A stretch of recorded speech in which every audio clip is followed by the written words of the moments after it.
Hi everyone, my name is Lynn Maliszewski and I'm the Archives and Collections Manager here at the Queen's Museum. I'm here sitting in our Rubin Gallery in the exhibition Ambitious Slogans and Colorful Promises, the 1964-1965 New York World's Fair, which is currently on view through January of 2022. And it's exciting and the first time ever that we are doing live archiving in the exhibition space. So I'm going to take you along with me as I go through a box of some new items that I need to accession for the collection. So let's check. Okay. So this box that we have here is donated by a lovely woman named Pam Tanucci.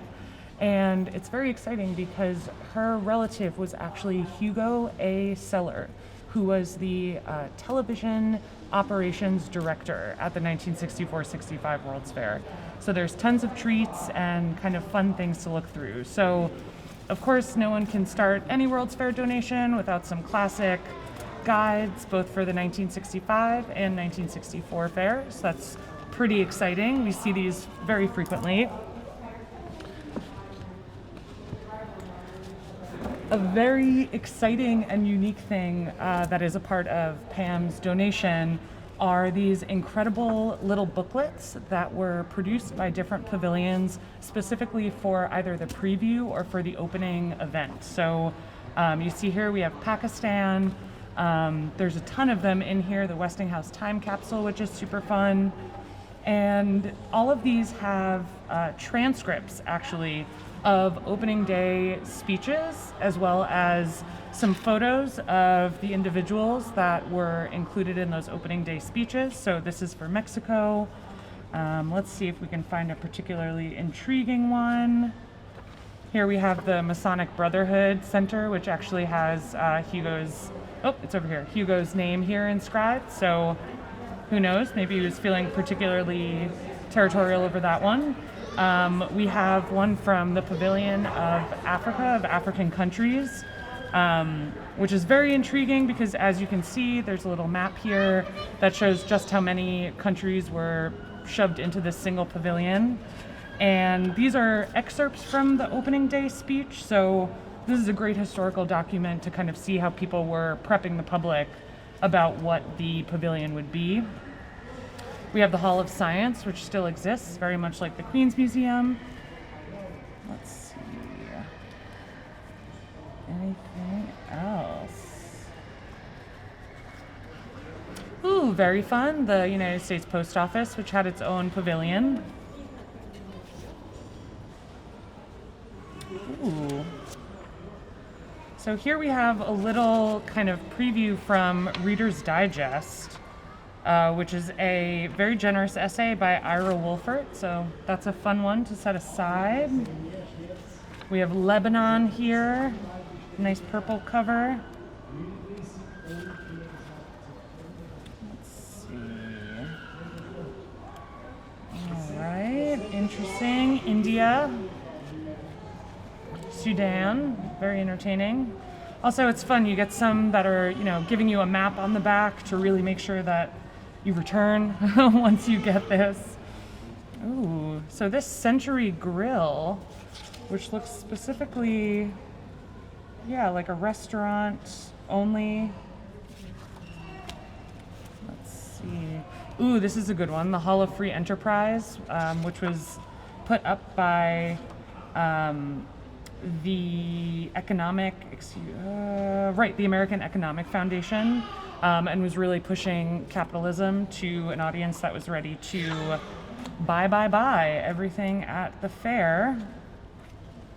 Here's another one for the Museum of Science, which we still have. All right, the American Israel Pavilion, very controversial. Ooh, the Auto Thrill Show, who'd have thunk? That would need something. Super fun. All right, United Arab Republic.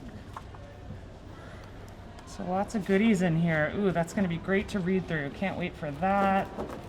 All right, so we'll get to those in a little bit. Moving on. Ooh. All right, here's some more pamphlets. So there's actually a Saudi Arabia pavilion at the fair.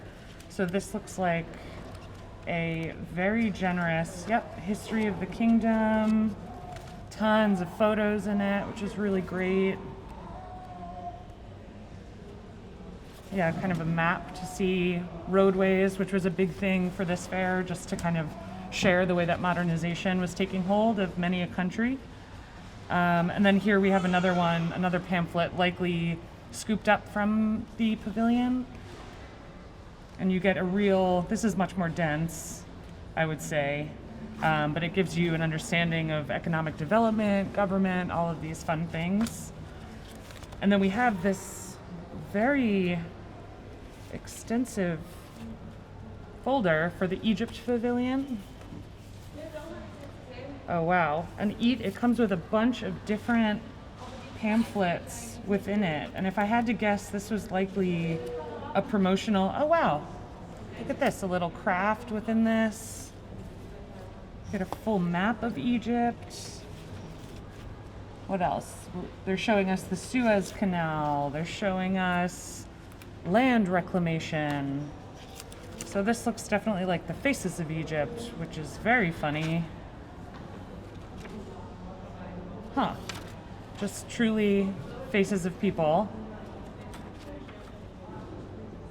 Interesting.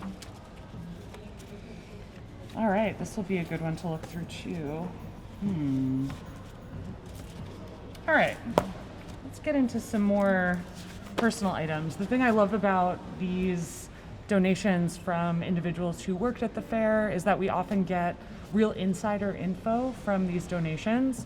So a great example here, for example, we have a list as of March 1st, 1965 of all of the board of directors that were involved in the fair. And on it says, please destroy any prior lists you have in order to avoid confusion and misinformation. So this was likely, if I had to guess, something that was distributed by the corporation to employees so that they could make sure that when very important people came in, they knew who they were, they knew what organization they were coming from.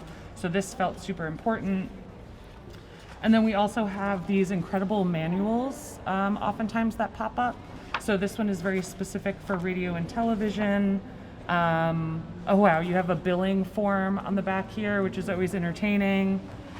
And let's see, what do we have? Anything fun? Ooh, we have rates for having cable lines. So pretty much all of the television was run through a singular station, which was a massive kind of wall-to-wall technological paradise for that moment that was fully being started and pushed through the fair on the ground. So it wasn't like set up in Manhattan. Anyone could kind of walk through this area and see all the televisions and see all the broadcasts.